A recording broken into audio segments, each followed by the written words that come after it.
కాబట్టి ప్రజలకి కొంచెం అందుబాటులోకి వస్తుంది.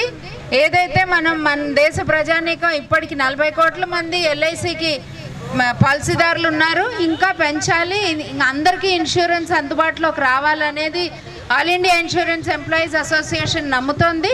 ఆ ICEU జిందాబాద్, ICEU జిందాబాద్, LIC of India, pride of India, LIC of India, pride of India. రండి దామోదర్ గారు.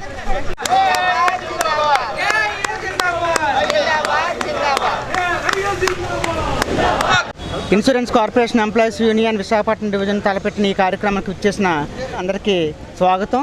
అండ్ ఈరోజు నా పేరు జి వరప్రసాద్, నేను ఇన్సూరెన్స్ కార్పొరేషన్ ఎంప్లాయీస్ యూనియన్ ప్రధాన కార్యదర్శిని.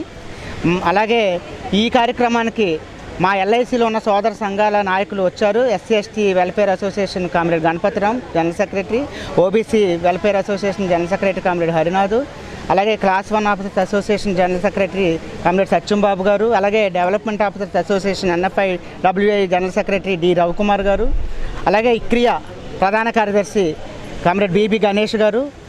మొత్తం ఈ బిల్డింగ్లో మొత్తం ఈ బ్రాంచ్ సిటీలో ఉన్న బ్రాంచ్ యూనిట్ నాయకత్వం అందరం ఈ కార్యక్రమానికి హాజరయ్యాం. ముఖ్యంగా ఈ కార్యక్రమం ఉద్దేశం ఏంటంటే గత 7 సంవత్సరాలుగా ఇన్సూరెన్స్ ప్రీమియం మీద GST అనేదాన్ని 18% ఉన్న GST అనేదాన్ని తీసివేయాలని చెప్పేసి insurance corporation all India insurance employees association ఆధ్వర్యంలో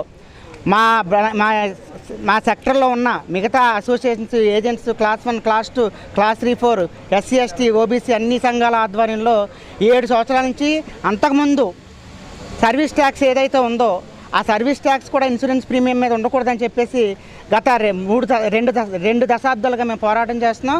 GST వచ్చిన తర్వాత దానికోసం విస్తృతమైన పోరాటం, ప్రజల్లో రకరకాల క్యాంపెయిన్లు, అలాగే ప్రజాప్రతినిధులను కలవడం, మినిస్ట్రీస్ని కలవడం, GST కౌన్సిల్ని కలవడం, ఇలాగా మొత్తం దేశవ్యాప్తంగా 85 లక్షల సంతకాలు ఒకసారి సేకరించాం. 45 లక్షల సంతకాలు ఒకసారి సేకరించి పార్లమెంటరీ కమిటీకి, GST కౌన్సిల్కి సమర్పించాము.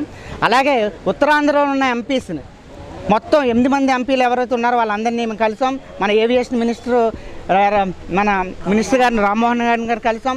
దేశవ్యాప్తంగా కూడా ఈరోజు GST తగ్గిందంటే ప్రజల్లో విస్తృతమైన క్యాంపెయిన్ చేయడం ద్వారా వాళ్ళ GST ద్వారా భారాలు అనేవి పెరుగుతున్నాయి, వెంటనే తగ్గించాలని చెప్పేసి ఈ పోరాటంలో అది కూడా చర్చకు రావడం, ఆ విధంగా ప్రభుత్వం ఆలోచించి మొత్తం అన్ని రకాల వస్తువుల మీద 2 స్లాబ్ల కింద ఈసారి చేసి ఈరోజు GST అనేది ఎత్తివేయడం జరిగింది.